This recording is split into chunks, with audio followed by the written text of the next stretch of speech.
Hi everyone. Today on SKID data protection, I will talk about who is the controller. So who actually is the controller?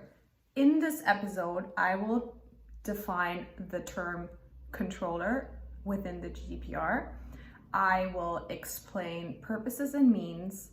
I will give some examples, and then I will hint one really good court ruling Facebook fan pages, which you can then see in the link notes below. So let's dive in. Who's the controller? So there is also a definition in the GDPR, which is really cool because you can just read the definition and then you already have some guidance. So let's look at the definition. Controller means the natural or legal person, public authority, agency, or other body which, alone or jointly with others, determines the purposes and means of the processing of personal data, where the purposes and means of such processing are determined by union or member state law. The controller or the specific criteria for its nomination may be provided for by union or member state law. So where do you find that definition?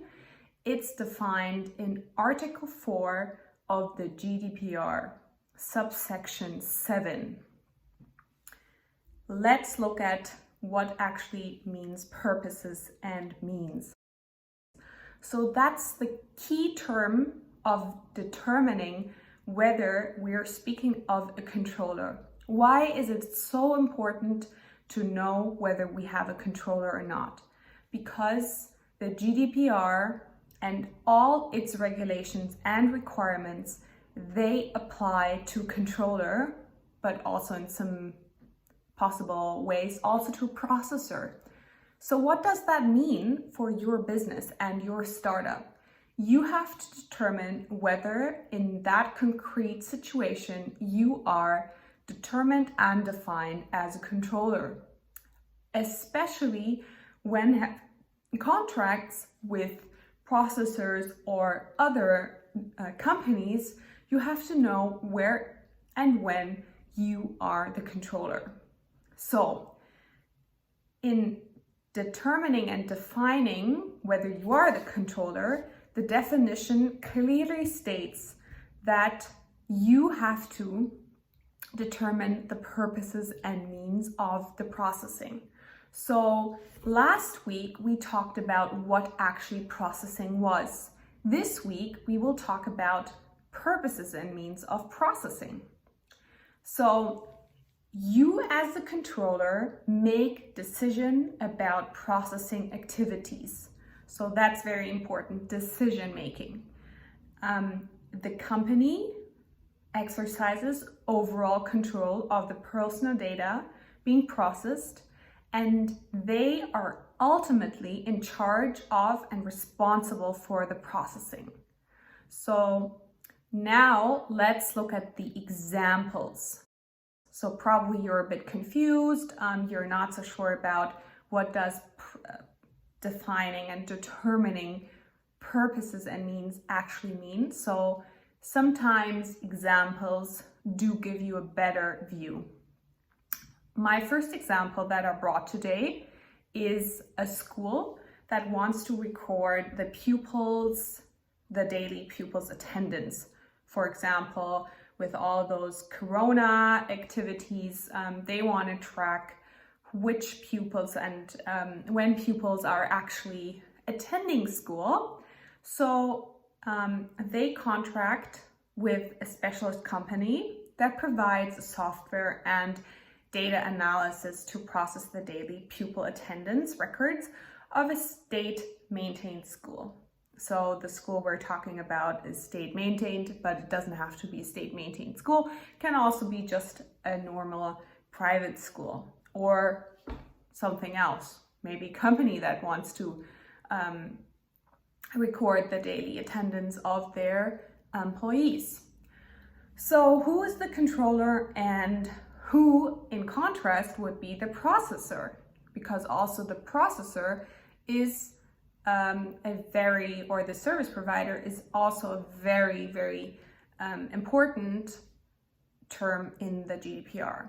So the school wants to do something, right? It's their pupils, so it's their data that they collect from their students, and they want to do that analysis. So they determine purposes and means, and in order to determine and to execute those purposes and means, they require the assistance of the service provider that provides the software and the data analysis. So it's a bit complicated regarding the software. Maybe we should look into the software problem in another video, but let's look just on the data analysis. So for the data analysis, that's what they need, right? That's what the school needs.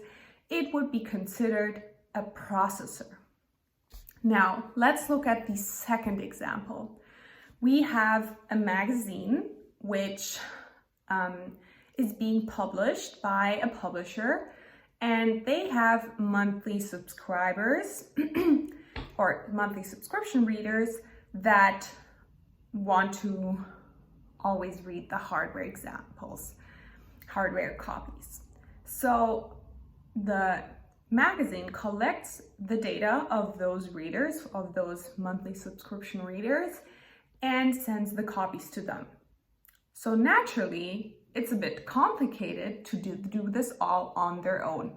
So therefore, they require the assistance of a separate company that handles the subscriptions and mailings. So what is the purposes and means?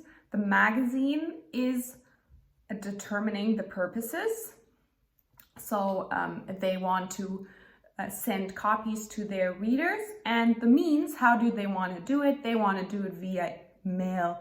So they would be considered the controller again, and the company that handles those things for the other company is a processor for the controller. So already you see here we have two kinds of sets, right? Controller and processor.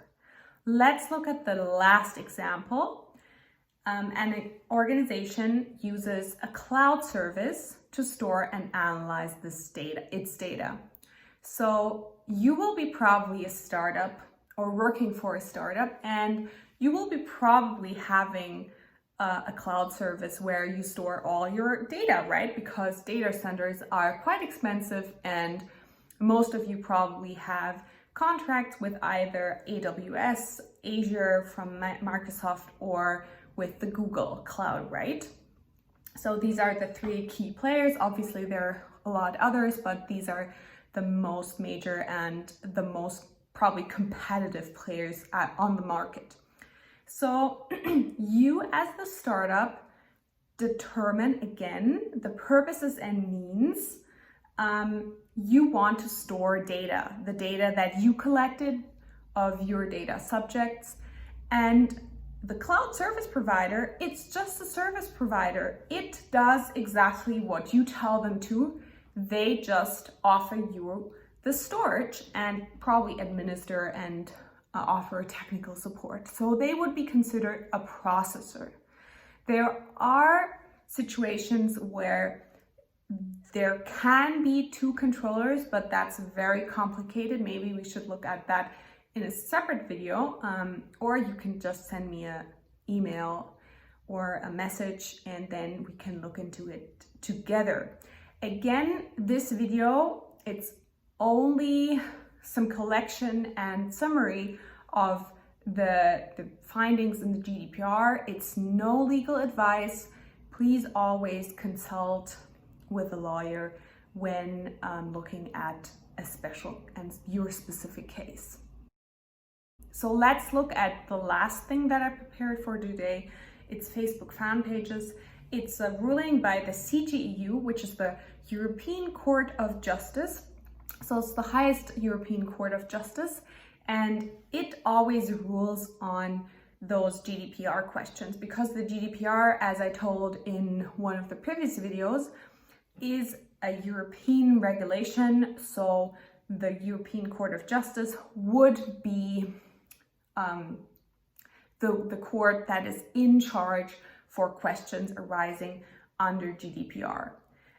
So what was the case? There was a fan page operator, Fashion ID, which was criticized by a German consumer association, and they criticized that data was transferred to Facebook without the consent. So there are a lot of facts in this case, but what is actually the most important part in that case is the distinction between a controller and a processor.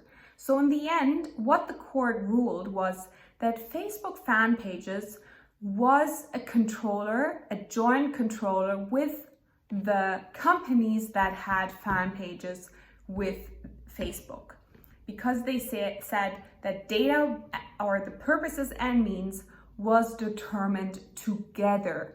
So this is one exception. So you can also have two controllers. There is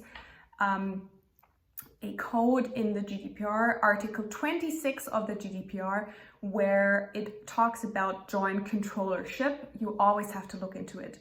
So if you're interested in that court ruling, I would highly recommend to read it, or maybe just the summary. I also linked it in the notes below. So I hope you liked this video. Please like and subscribe, or follow me on Instagram. Bye.